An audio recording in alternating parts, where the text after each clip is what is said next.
Hey, salut à toutes et à tous les amis, j'espère que vous allez bien. Aujourd'hui, discutons série. Et ouais, vous l'avez attendu ce nouvel épisode. Alors, futur moi, balance le générique.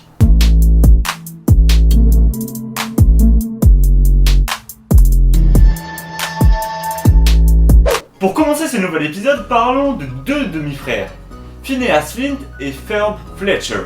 Durant 3 mois de vacances d'été, ils vont tout faire pour s'occuper quoi qu'il arrive. C'est alors que chaque jour, ils vont élaborer une invention pour parvenir à leur fin, qui sera elle-même raison de certains moyens employés dans l'épisode en question. En gros, pour résumer, il y aura toujours quelque chose qui va faire en sorte que tout sera relié. Pour mieux vous expliquer, laissez-moi d'abord vous parler des personnages principaux.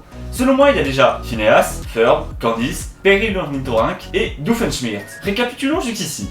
On sait que tout est relié, mais vous ne savez pas de quelle façon. Donc, je vais vous expliquer plus précisément comment est fait cette liaison. Pendant l'été, Phineas et Ferb n'ont pas d'idée déjà donnée de l'activité qu'ils vont faire dans leur journée, mais c'est alors qu'un événement quelconque va déclencher en quelque sorte leur ingéniosité. Imaginez, ils ont entendu quelque chose, quelque part.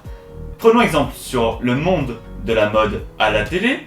C'est alors qu'ils vont se lancer dans la création de multiples tenues, ce qui va être le sujet secondaire du principal, car selon moi vraiment, je pense que le sujet principal est la liaison entre tous ces individus et toute l'histoire qui est manigancée derrière. Vraiment, c'est ce point fort qui est principal pour moi. Tandis que leur sœur Candice Flynn va tenter à chaque épisode de démasquer ses frères par de multiples tentatives, qui échoueront toutes, sans exception si on suit la ligne de continuité et de sociabilité temporelle et toutes les autres parties catégorisées. Car je vous le rappelle, tout est lié!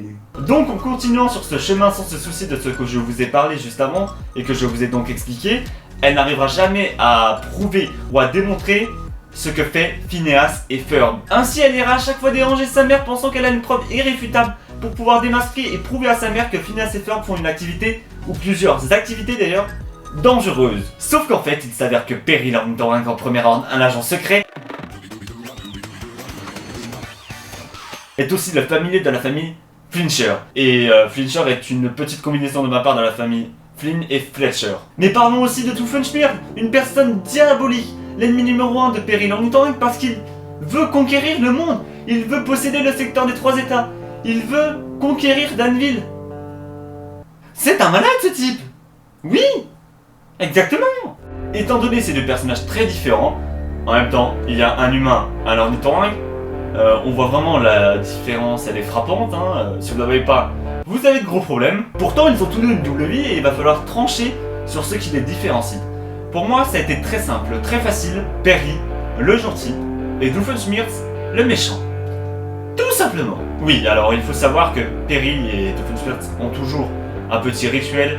Perry s'est fait capturer après s'être introduit soit d'un bourrinage, soit d'une infiltration. Doofenshmirtz lui révèle ses plans et Perry va toujours ressortir gagnant du combat qui va poursuivre cette petite discussion entre eux. Car oui, peu importe la situation, Perry va trouver un moyen de s'échapper et de botter le cul de ce méchant. Doofenshmirtz lui criera à son tour « Sois maudit, Perry l'ornithorynque !» Mais du coup, si on revenait sur nos moutons, il faut savoir qu'il s'avère qu'à chaque combat épique qu'ils pratiqueront, ils vont finir par déplacer ou détruire ou échanger, ou même je pourrais employer le mot disparaître, ce qui est fruit de la création de Phineas et Ferb. Mais du coup, pouf, la preuve de Candice disparaît. Sa mère arrivant sur les lieux ne remarque alors rien d'inhabituel et va prendre Candice pour une folle. Et c'est alors que Candice va être totalement désespérée et ne rien comprendre du tout. Et du coup, Perry l'ornithorynque qui est sorti gagnant du combat va revenir dans l'histoire en tant que familier. Et c'est alors que Phineas le remarque et dit « Ah, te voilà Perry !» Bon bah du coup les amis, j'espère que ce petit résumé vous aura donné l'envie de regarder Phineas et Ferb. Bref les amis, j'espère que cette petite vidéo vous aura plu, je vous invite à découvrir ou redécouvrir cette série qui est disponible sur Disney+. Également les amis, j'aimerais vous demander de commenter sous cette vidéo en restant dans le cadre du respect et avec innovation. Et à vous inciter à lâcher un like et également si vous pouvez vous abonner et me faire dépasser la barre des 500 abonnés, ça me fera énormément plaisir. Très cher Liborien, très chère Liborienne, n'oubliez pas, soyez vous-même, c'était Libor, votre orcrux du bonheur et je vous dis à la prochaine pour une prochaine vidéo. Allez, ciao!